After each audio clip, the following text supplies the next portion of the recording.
Welcome to today's YouTube live event. We're so excited to have you with us here today, where we're going to talk about career paths within Google for those who are in consulting backgrounds.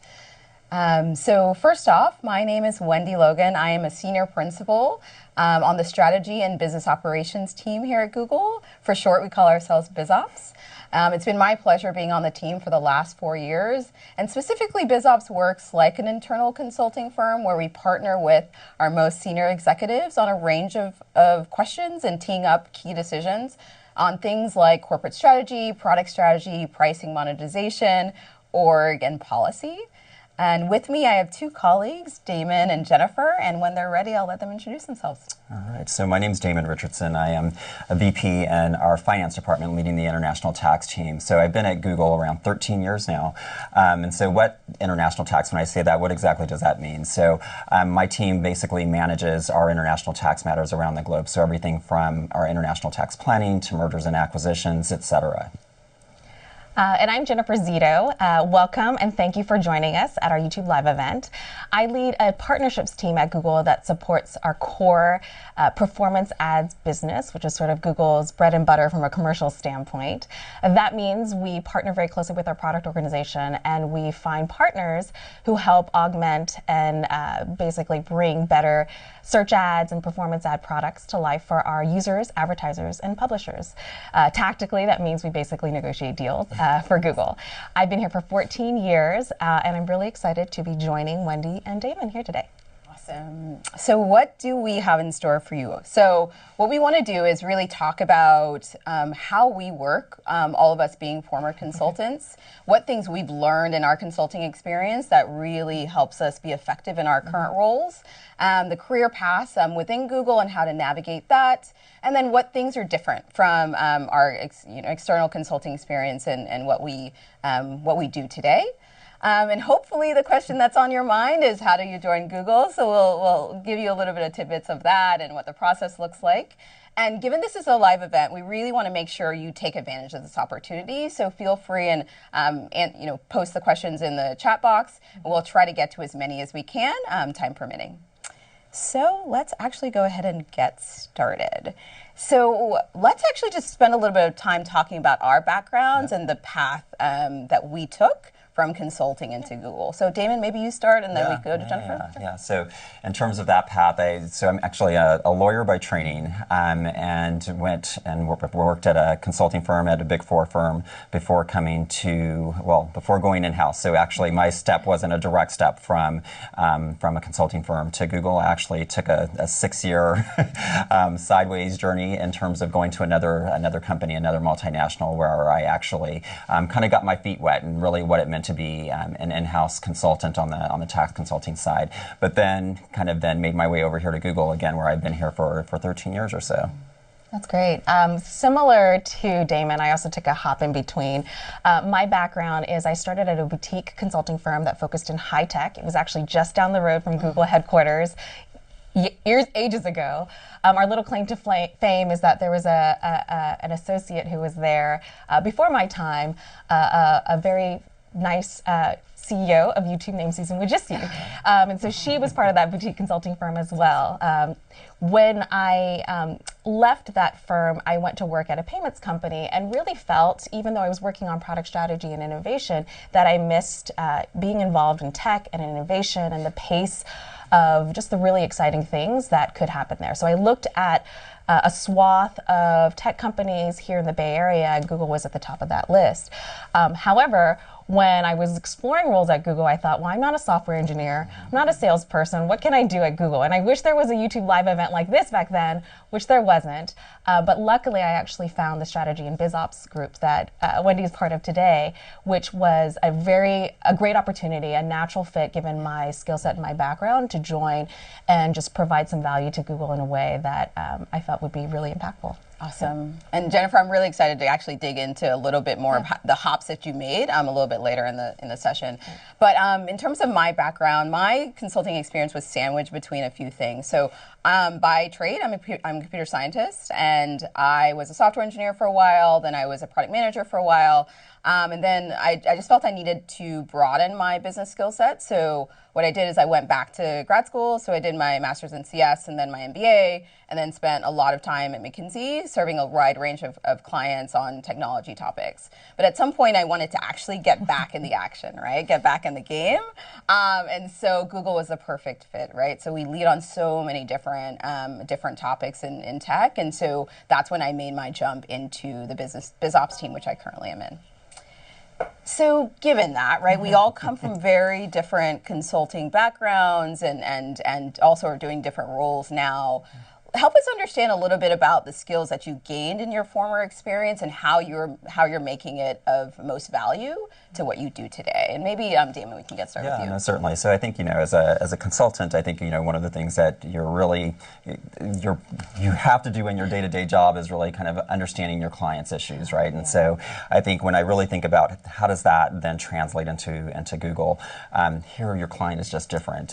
You are to some extent, you are working for the client, but also if you break down Google, on the finance side, my client is oftentimes the business, right? Yep. And so when they're looking at doing different things here within Google and kind of making different moves in a diverse company like Google, they oftentimes need to understand, okay, what are the tax implications around that? What are the risks around that? So it's really kind of taking that technical knowledge that you have, really bringing it into a space where now you are part of the company, understanding really what those facts are, being able to take all of that to then really drive at a recommendation that then really gets to a place where your user, or again your client, is able to kind of balance all the various risks that they're looking at, and then trying to understand, okay, here are the benefits that they're trying to achieve by doing what they are. So when I really think about those skills, it's really being that person who is bringing that technical expertise in my space, but also the great thing about being in-house is you also, though, start to develop that business lens, which I think you don't necessarily get to develop when you're on the consulting side. I agree.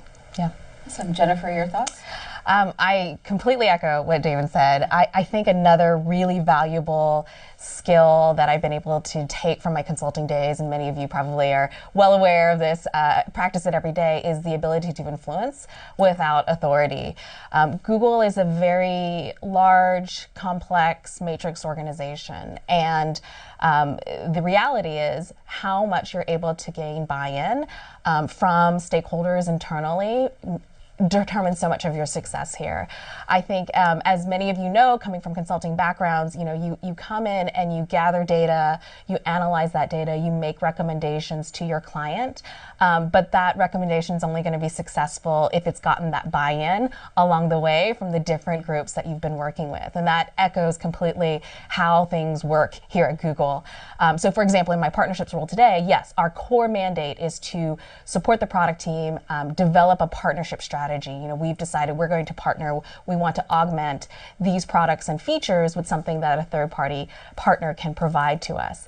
But there's more than that. Part of it is understanding that value that the partner brings, but then also translating that to internal teams that will care and that you need to make this partnership successful. So whether that's the sales organization and understanding, why should they care about this partnership? How is that going to help their end advertiser client more, for example, or the marketing team, or certainly product and engineering. I think that ability to influence those teams when they're not part of your org is a really critical skill that I use every day here at Google. Yeah, I think the themes of collaboration too, and also Google is a large company, but we do try to stay to our more entrepreneurial startup roots, right? Where we are focusing on how do we get to the right decision quickly, right? So I think that's a key skill as well, is to be not to boil the ocean, right? To quickly say what are the 3 or 4 key decisions that matter, and unlock the answer, and then we can kind of do the details later, right? So I think that's also a key thing, along with collaboration, that's critical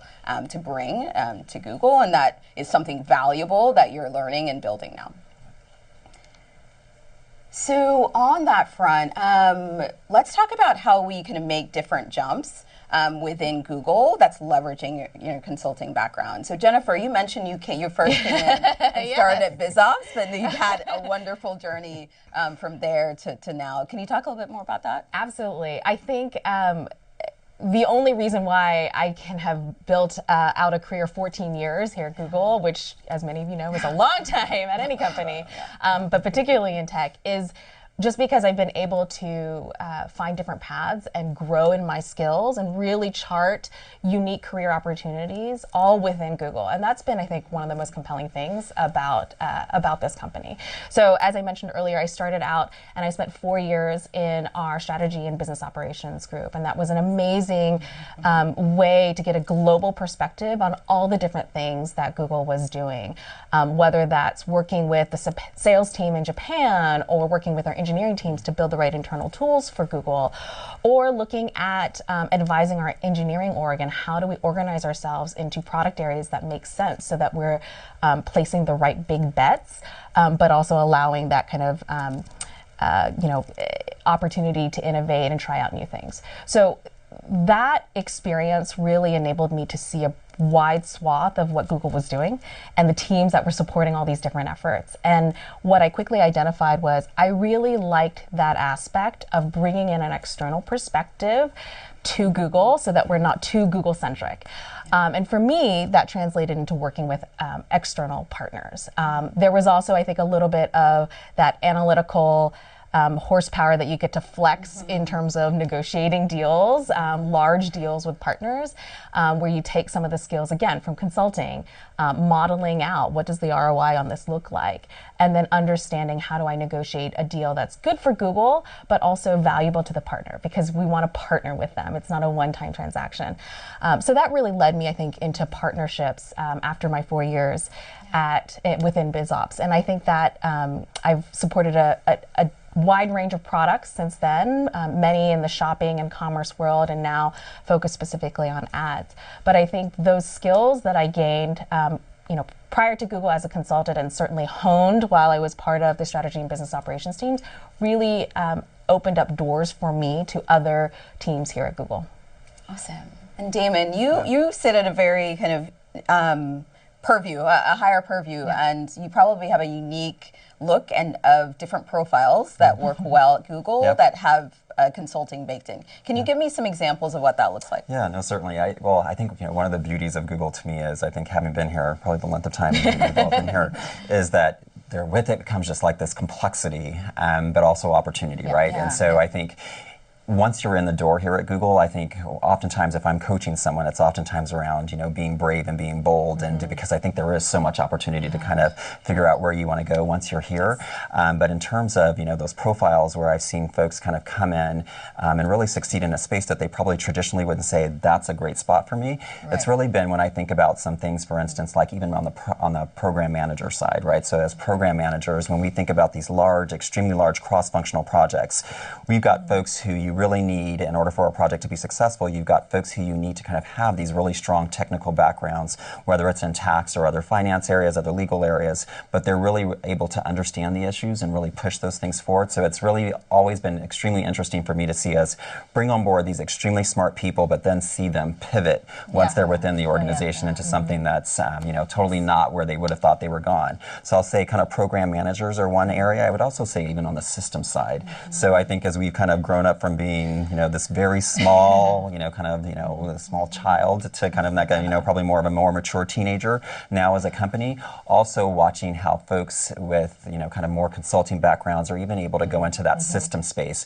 because then it's all about the vision, like where are we trying to go 5 years from now and what do we need in order to be successful. So really kind of taking that background that you have and understanding, okay, 5 years from now, if we're really building to be that next, multi-billion-dollar company beyond where we are already, what are those skills that we need, and what is that from a systems perspective, what do we really need to make sure across the company that we're ready and prepared for. So it's always fascinating for me to kind of just see where people are able to go. And again, I think once you're here, the scale at which we do things, the complexity, and really around, when you just think about Alphabet more generally, there's so much opportunity in terms of where folks can go. Yeah, exactly. And that's also what I feel in BizOps as well, right? Because we have purview over Google and Alphabet Yeah. Yes. and work on projects across the two, you start building relationships Right. with people who are doing Yeah. interesting Yeah. things, but you get to see all the things that you don't necessarily know about when you're outside of Google, right? And so some things that BizOps has worked on is privacy policy and supporting our emerging markets and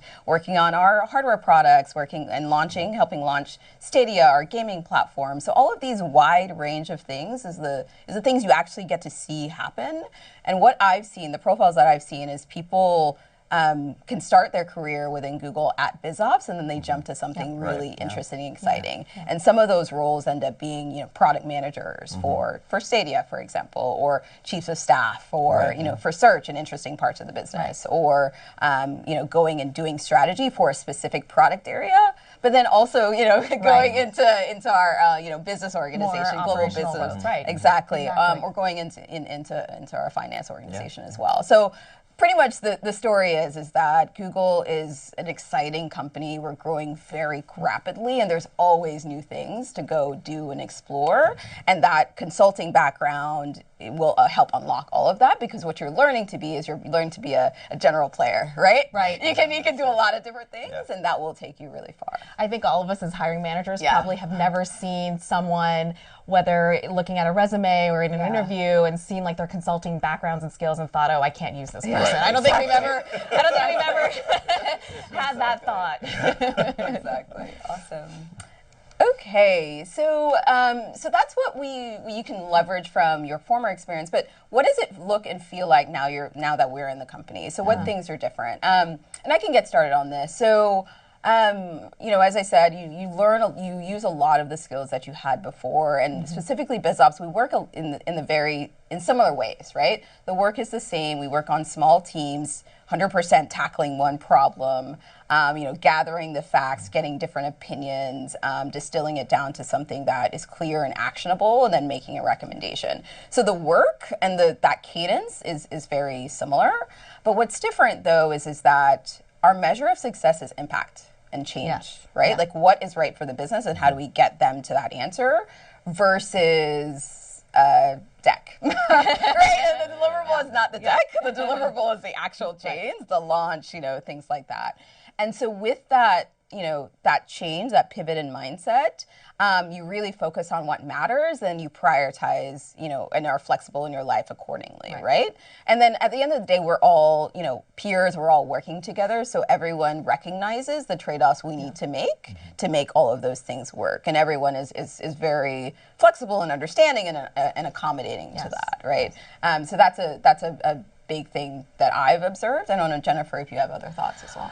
Yeah, I think the biggest or the starkest difference for me is that, in consulting, whether you're at a boutique firm like I was or a Big Four firm, the roles are very defined, meaning you have an associate, you have a senior associate, you have a project manager who designs the scope, and then you have a principal or partner who, is the relationship person and the big idea person. And that does not exist at Google. I'm sure you guys feel the same in your respective teams, because we're such a democratic organization, I would say. If you have a good idea, if you have data to support that idea, if you've used your influence to get buy-in from stakeholders, anyone can really change the course of a product or a project or initiative internally. And it's not, okay, well, you're the associate, so, just go and crunch the numbers. And I think that is the most empowering thing about being at Google, where you can leverage those skills that you have, but it's not like your role is defined by your title or your level or your tenure or anything like that. And I think that is something the founders and everyone has worked really hard to keep in Google culture, and that it disseminates across all groups, is that everyone has agency. Yes. Everyone is in it. And if you're in the room, we want to hear what you have to say, right? Because the end goal is, like you said, impact, right? Yeah. Like, what are we going to do that's going to be better for our users, better for our employees, and ultimately, that's our measure of success. It's one of those things where I definitely feel like everybody here has a voice. I think that is, you get back to kind of what did the founders want, right? And I think it is, how we live within Google in terms of just how we sit, just having that collaborative atmosphere. But also when you do have everybody who's coming around and sitting at the table, that level doesn't matter to some extent, right? It really is more making sure that we're getting the different perspectives from everybody who's sitting around that table.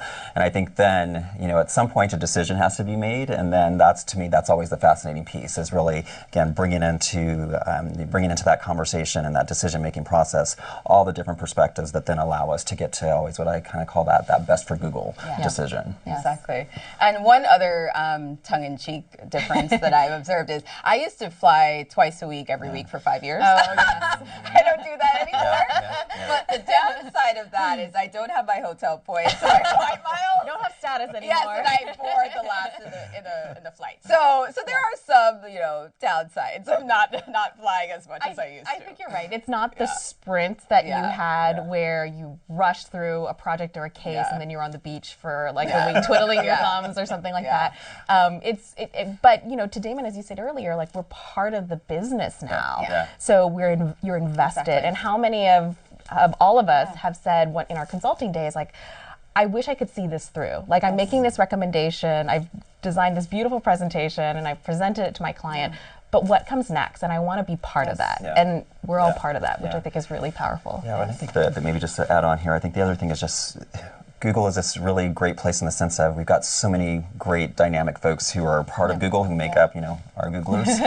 But I think part of that is then really being able to kind of just lean on each other. So I think as a global organization, one of the things is when we talk about things like work-life balance, et cetera, is that, I may go to sleep at a certain point in time because I'm sitting here in the U.S., but I have that handoff that happens to my colleague in EMEA or my colleague in the APAC region, and then it's really kind of how, as a team, we're operating together. So I think there is just kind of this cohesiveness and this feeling that we're all in this together that just allows us to kind of get by day, because the pace is fast. But I think that's part of what makes this place so great is the pace, but also knowing that you've got extremely smart people surrounding you who are able to help us all kind of get to the end. So you don't have to pull those all-nighters anymore. Exactly. That is a key difference.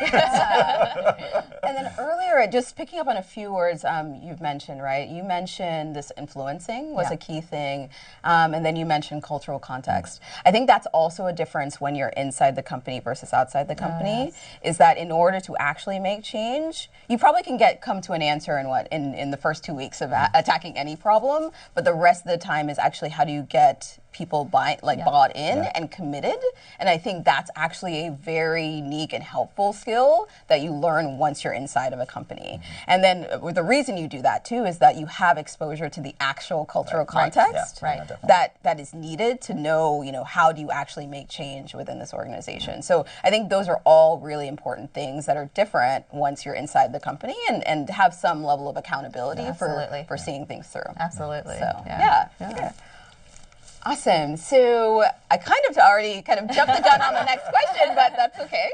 So what new skills did you learn at Google, Damon?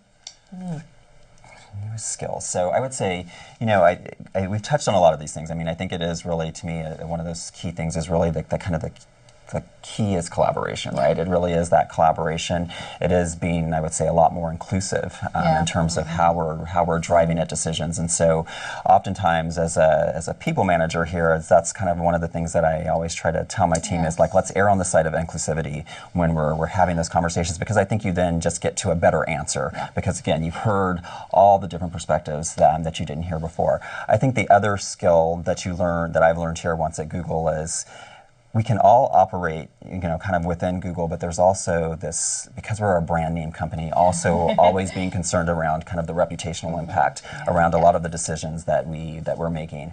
And so it is, kind of thinking, it's great to get to that decision that, we all think internally is the right decision, but also making sure that we're also paying attention to how is this going to be perceived outside of the company. And so I think, kind of finding that tool, that has been something that I think, when you're a consultant, you're just able to kind of just focus on a specific discrete issue. But here, it's so much more around kind of that cross-functional piece, but also understanding what the external impact is going to be. Yeah, and Jennifer, any other? I echo that, and I would, the word that came to mind with this question for me was systems thinking. I think that being part of this hub of energy and ideas and innovation that's happening at a rapid pace as a Googler really forces you to think at a system level. And what I mean by that is, as Damon mentioned, like as a consultant, you're tasked with a question, a problem that you're trying to help solve for your client. And it can be broad, but it's usually fairly targeted in terms of like, we need to fix X, please come help us. And at Google, there may be specific problems or questions that you're trying to answer, but there are implications across every part of Google that you have to keep in mind. A change here can have ripple effects in other parts, whether that's externally from a PR perspective, whether that's for users in our next billion user markets, so emerging and developing markets that we need to consider, whatever it may be. So it's kind of scary in some way because you think, oh my gosh, I wield this very powerful, but I think it's also an amazing challenge to think I can have tremendous impact and I have to think about it in the right way. I have to think about it as a system and all the interrelated parts. I think that's right. Yep. Great. So that was a little bit about us and a little bit about our experiences, how we take away, help it come to life within Google. But what we want to talk about too, which is probably on your mind, is how do you join us, right? How do you join in on the fun? So we have roles and lots of opportunity across the world, and specifically in the United States, though many of those opportunities, or most of those opportunities, are going to be in the Bay Area and New York. So if you are looking for international opportunities, though, definitely check out our career website to learn more. And let me hand it off to Damon to talk a little bit about the profiles and what we're looking for. No, I think we'll hopefully kind of demystify a lot of what folks hear about Google are kind of, what are those key attributes? What are those things that we look for as hiring managers when we're bringing people on board? So we really kind of hone in on 4 key attributes that we think about. And so maybe I'll just kind of go through those a little bit here just so that folks understand what those key attributes are. So the first one really is around, kind of general cognitive ability, or really how does a candidate think? And so, really that's really more around how do you approach problems, because here, that's a lot of what we're tackling on a day-to-day basis. And I think you made the point earlier around not getting so focused on, getting to the 100% right answer, because I think things, again, are moving so fast that we got to get to a place where you feel comfortable making that recommendation and then moving on. So it is really kind of having that skill set. And being able to pivot, right? And react quickly to new information. Exactly. Because there isn't like just one answer. And if you have a one answer, it might change. And the interesting thing about being here is we're on the cutting edge of all these different things. So there really, for a lot of things, there is no answer, right? So it's got we're defining the answer. Exactly. All right, so then moving on. So then I think it's just leadership skills. And that is no matter what level you're at, whether you're an individual contributor or you're an actual manager within this organization. I think we look, across the organization, and when we're bringing people on board, is what are those leadership skills? It's key because, really, again, what we're really focused on is kind of folks who can kind of come in and collaborate and lean in and really, again, kind of be, no matter your level, kind of be a voice in the room that's bringing a perspective. Then the role-related knowledge, so kind of those technical skills. So what have you learned in the consulting firm, and prior to that, bringing those technical skills, because that's really a key piece of what we're focused on. But it's not the only piece that we're focused on when we're bringing you on board here. But ultimately, if you're someone coming into a space like tax, really making sure that you have that knowledge, because we again are really going to be leaning on you to be that advisor to the business. And then finally, Googliness, and I think this is the one that people are like, what is that? How do you define what Googliness is? And I think it is. I think for folks who have been here for a while, you know it when you see it.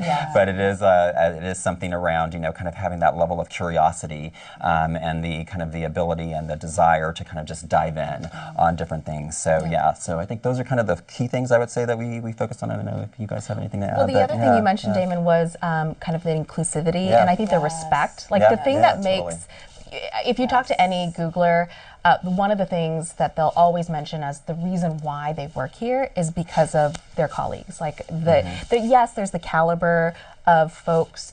We have worked with a lot of smart people, but I think it's also that respect, inclusivity that is prevalent throughout the organization, and especially an organization of our size, which I think is remarkable. Because I think everyone appreciates the scale we're working on, the number of users, the global reach, and that plays into how we treat each other as well, because we all represent that society, right? So, great. now how does the experience and process look like? Yeah. So I'm going to talk a little bit about the process for full-time roles in general. This is an overview that you can see here on the screen. The process takes, I'd say, on average, 6 to 8 weeks. Of course, that could take a little bit, be a little bit faster. It could take a little bit longer. And the reason why is that we want to be very thorough, and we want to make sure that we're gathering the perspectives of many people who will get to meet you throughout this this interview journey. So applying online is the fastest way to get your resume seen. We have a wonderful, talented team of recruiters who look at every single resume that comes in through our online careers site. So please be sure to do that as in terms of the fastest way to actually get your resume in front of a Googler. There are a few steps down here at the bottom that you'll see. The first step is, of course, to apply online. You'll be contacted by a recruiter who's really your guide throughout this whole process. After you submit your application, it will be reviewed, and if your background is a good fit with a requirement for the role that you're applying to, you'll be contacted by a member of our staffing team. And they'll start with an interview, typically over the phone or Hangout, and you go through that interview process, if you will, potentially doing in-person interviews on a Google campus near you. Once we've gathered all that interview feedback, we actually have a review by a committee, which we call our hiring committee. It's a very broad team that looks at really understanding and standardizing the perspectives of you as a candidate. Part of that is because we want to make sure there's no bias, for example. We want to make sure we're bringing in inclusive and diverse perspectives into you as a candidate. And so that does take a little bit of time, but again, what we really hope is that ultimately provides the best experience for you as a candidate and gives Google the opportunity to really see the richness of what you could potentially bring to the organization. Ultimately, that hopefully ends up in an offer, which you'll, again, your recruiter will reach you out to. And again, just as a reminder, check out our website, check out our career website. There's a lot of great roles that we're always posting, not only in the Bay Area, New York, but also in other cities and internationally. Yeah, and we'd be pleased to have you on board and excited to work with you. But now we're actually handing it over to you all to address any questions that you may have asked throughout the session. So, first question. Given the fact that consultants have very general skills that aren't specific to tech, what traits are Google teams looking for? Like managing specific projects or a variation of project types roles? How can I, as a consultant, bridge any potential skill gaps? If anyone wants That's a really good question. Yeah. Well, I go back to the 4 attribute statement that you had walked through: general cognitive ability, leadership, you know, the role-related knowledge. I think we talked a lot about those very transferable skills. When we say technical skills, we don't mean coding necessarily. We mean the ability to take an ambiguous problem, structure it, break it down, identify what data and supporting analysis you need to do, and ultimately come to a recommendation that's supported. That's a very useful skill that many teams would find highly valuable. So I do think that going back to those attributes, there is a lot that you could take from that consulting experience and translate it into the language that makes sense for that particular role that you might be looking for. Yeah. Would you add anything else? No, I think you're spot on with that one. Yeah. Exactly. So next question. I came across a consulting position at a Google career site and noticed that travel was expected. I'm curious to know if traveling in these types of roles is involved, such as visiting external clients or partner directly or other Google sites.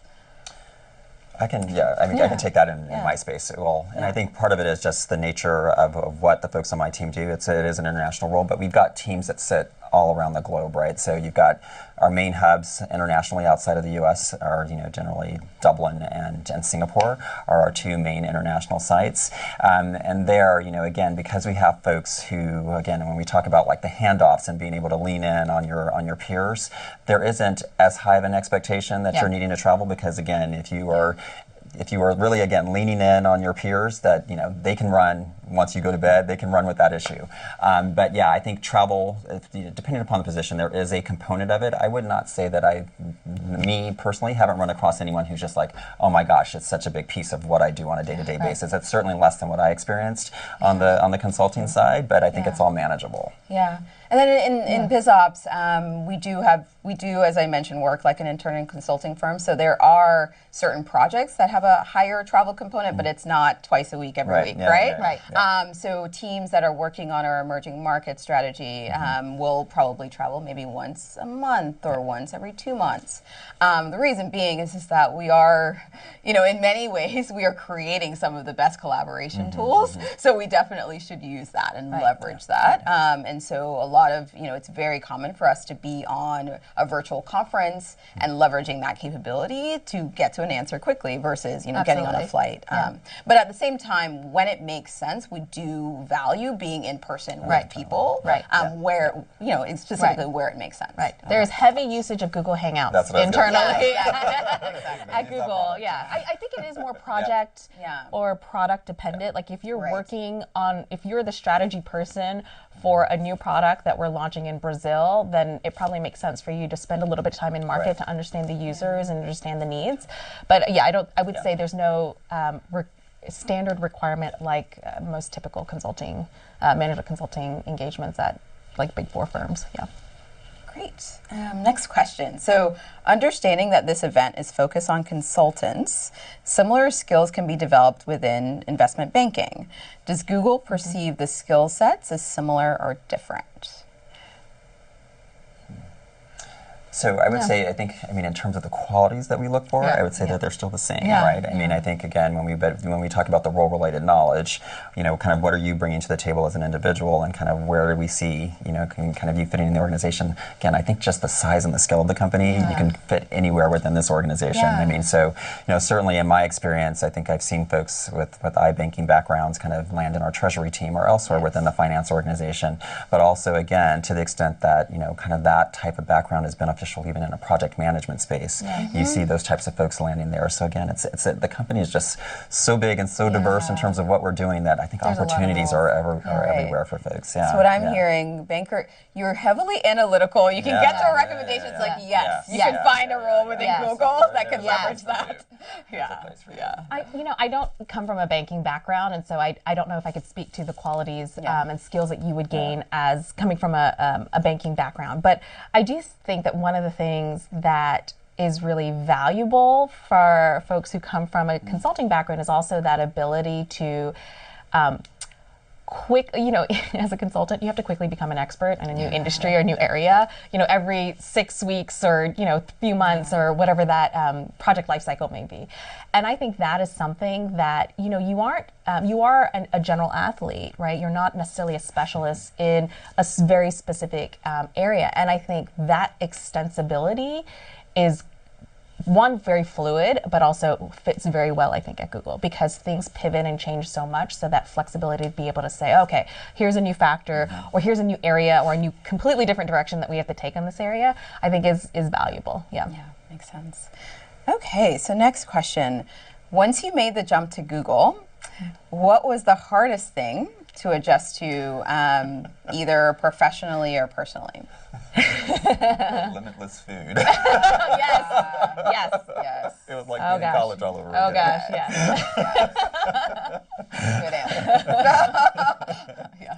Well, I mean, besides the tongue-in-cheek response that you gave Wendy around losing, like not having to get on a plane and live out of your suitcase, what did you find different? Because you went directly into our internal consulting arm, if you will, where you've spent the past 4 or 5 years in BizOps. So starting with personally, it was more the geographic change was different because I'd spent a lot of my time in Texas. And so coming to the West Coast was just culturally different, weather was different, commute was different. So that was the biggest personal change. But professionally, it was really, I know we're kind of echoing the same thing. It was now pivoting to influencing, actually making change happen. And then also, so it's really kind of getting things done very quickly, but it's also being able to pivot.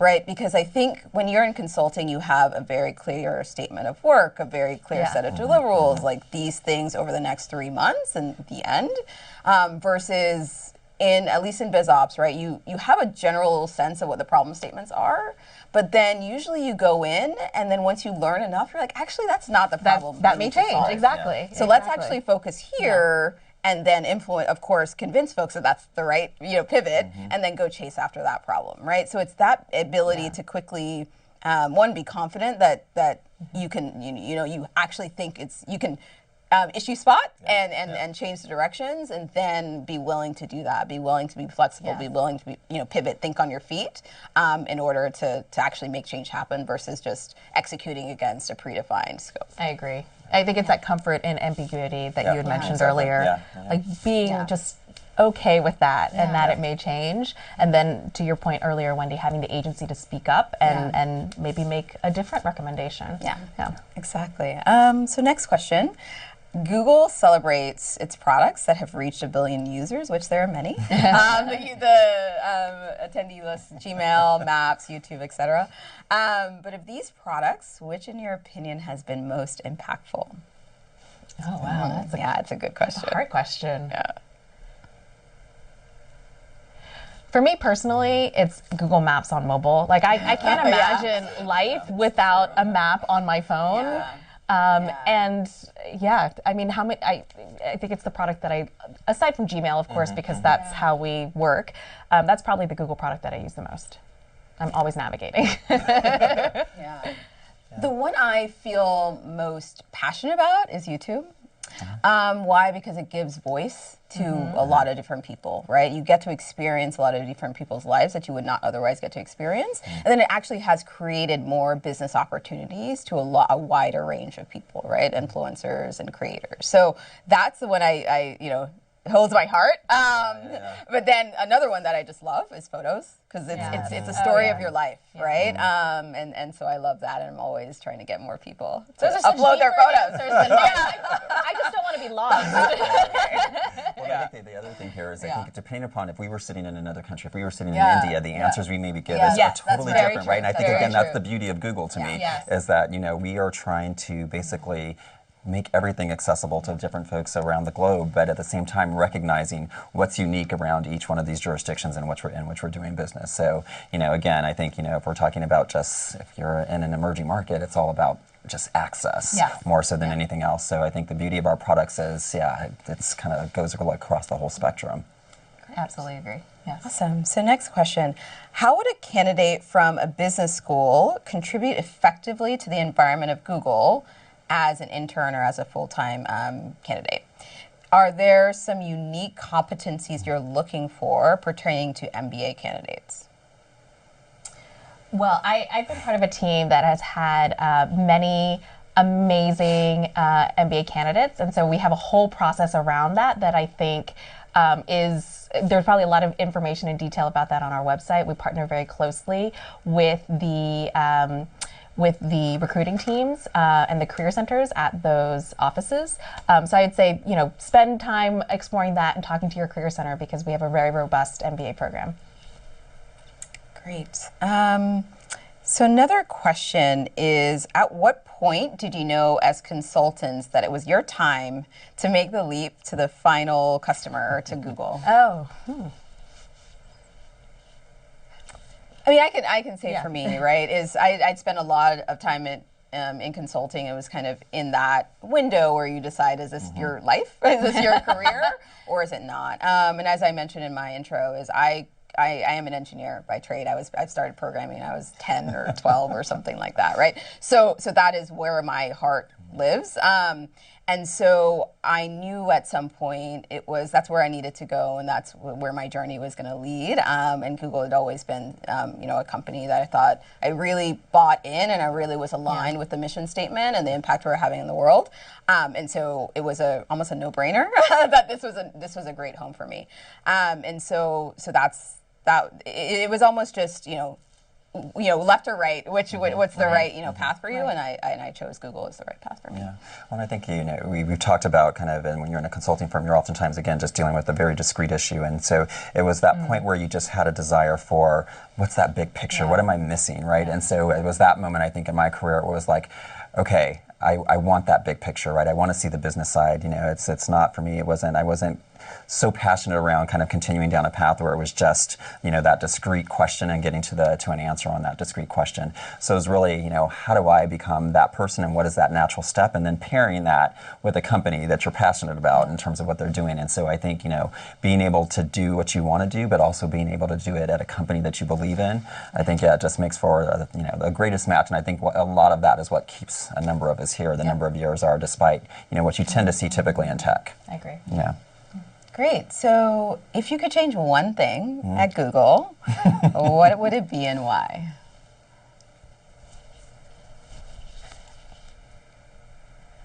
I think that's a really hard question because we're so used to adapting that we kind of just, we roll with it. I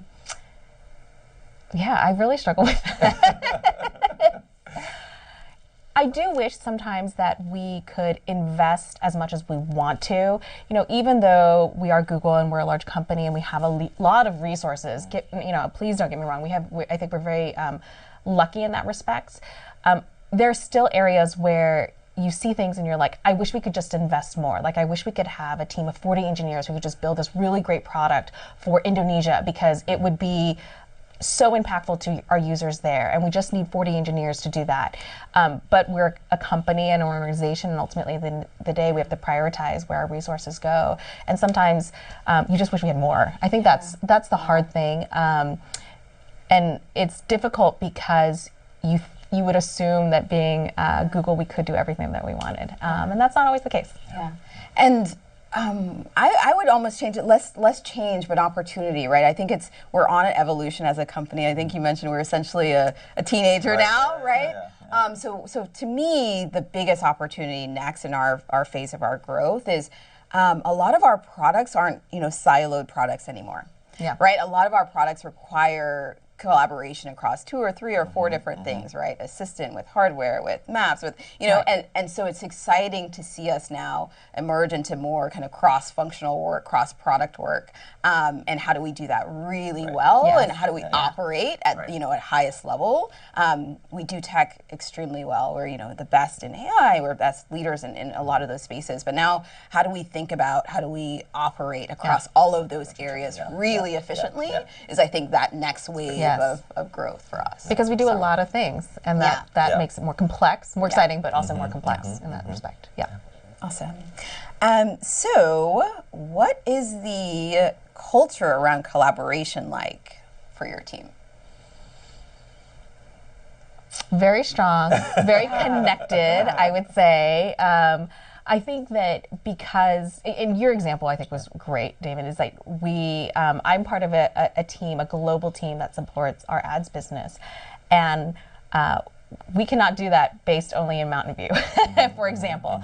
And so relying, for example, on the teams in EMEA, in Latin America, in Asia Pacific is critical. It's the only way we can be successful.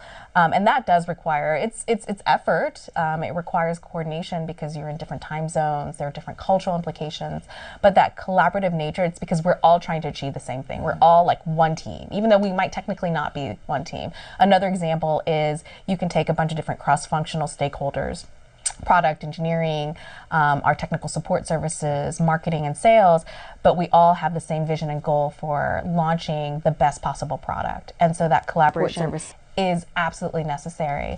But it also is like, I think that's part of the fun and joy of working at Google is that people feel like, I don't just work with my one little team. Right, exactly. So I don't know if you feel that same way in finance as well. It's funny because I was just chatting with my team around this as, kind of we oftentimes talk about, okay, what do I as an individual own? But it's also, yes, but you also need to kind of look across and, when you think about kind of your cross-functional partners, you all may be supporting the same product area. And so what are those conversations that you need to be having across and not just making it reactive conversations, but making them proactive conversations. So you're kind of helping to kind of get the business ahead a little bit more. And so it is, when we talk about collaboration and, that desire to kind of just be proactive and get ahead of things and really helping to shape.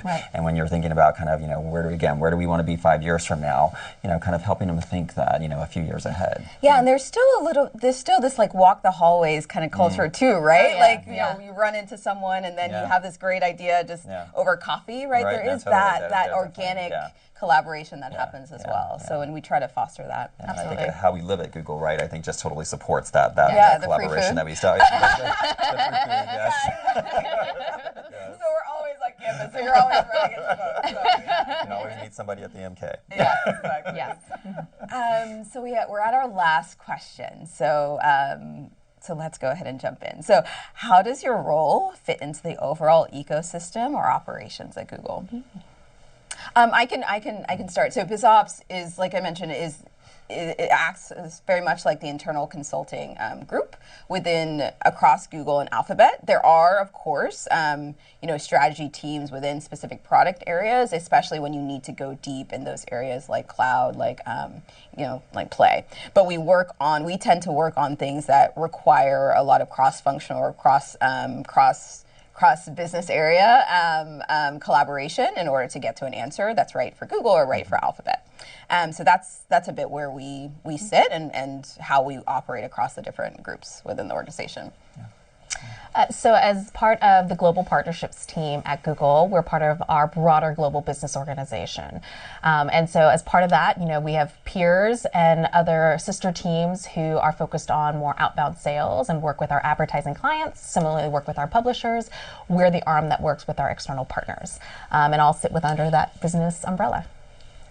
And maybe I'll just chime in here real quick and say, I think, generally speaking, so tax sits, of course, within the finance organization, but I would say in terms of who are those groups that we work most closely with, it's certainly going to be the business, it's going to be legal, it's going to be our policy teams and our comms teams. So those are the groups that we tend to be the tightest with, and it is really kind of building that sense of community amongst those groups, because I think those are the ones that we really lean on to really kind of drive decisions.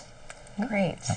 Well, thank you for spending so much time with us, and we're so excited at the potential opportunity to work with you, given your background and just given that we're just excited about those kinds of profiles. So if you want to continue the conversation, it's best to go to careers.google.com, and of course you can watch this video on demand, and then you can follow us live at Life at Google.